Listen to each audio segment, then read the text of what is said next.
Hi there, this is JNEL with Unit 1.1, Lesson 5 on wedges. And I have it's not good.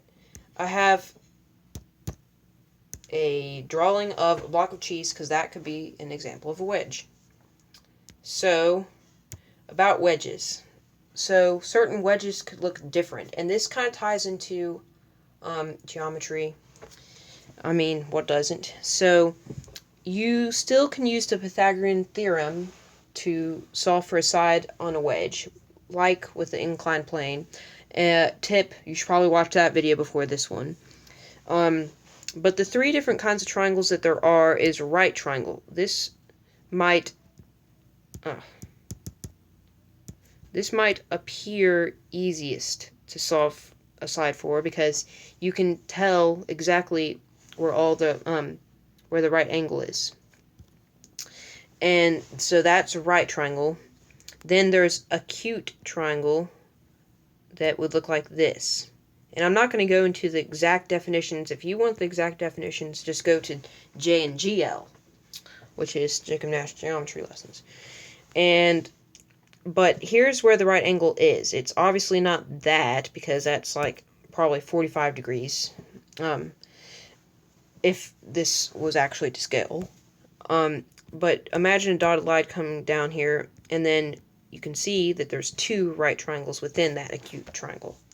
Then there's also obtuse triangle that would look like that. And you can imagine a dotted line, and there's the right triangle, which that one in this case would not be a right triangle, only that one. So here are the right triangles that you can see.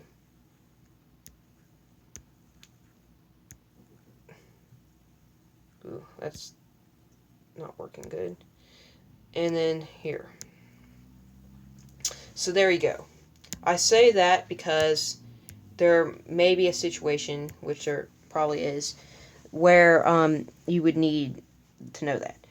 So wedges, well, it functions as a moving inclined plane, pretty much.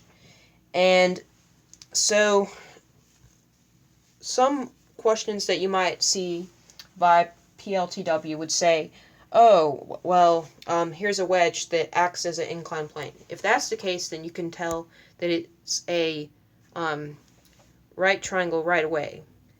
How is that if it acts as an inclined plane, it has to be that, because inclined planes have to be right triangles, because if they weren't, then, I mean, just think about it.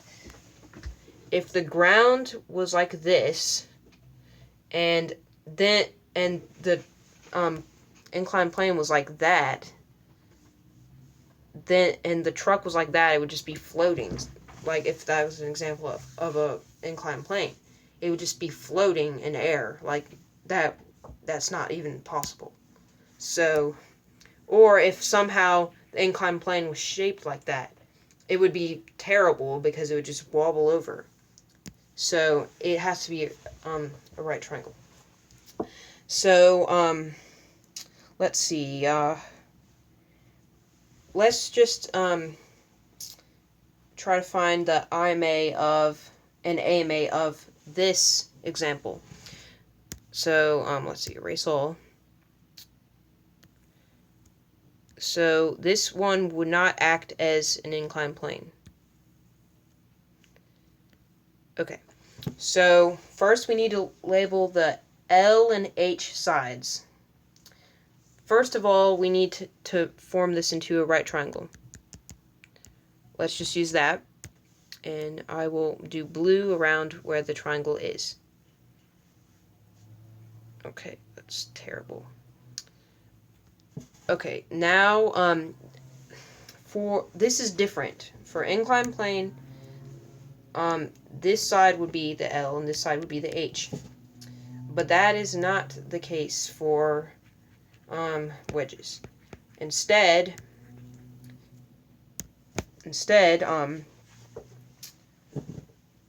the H would be the side that is right here. Hang on, I gotta fix this. Oh, I couldn't fix that, but it just pretend like you see that. H. And then L is this side, not the hypotenuse, which hypotenuse is the side that's across from the right angle. So, let's just try to flip that around, and let's just show it here. Okay, I guess it doesn't want to do that. Well, let's try that again. So, LH. We flip that around. Let's say that the L side is 8 inches. And this side that doesn't have a label at all is 17 inches. Now find the IMA.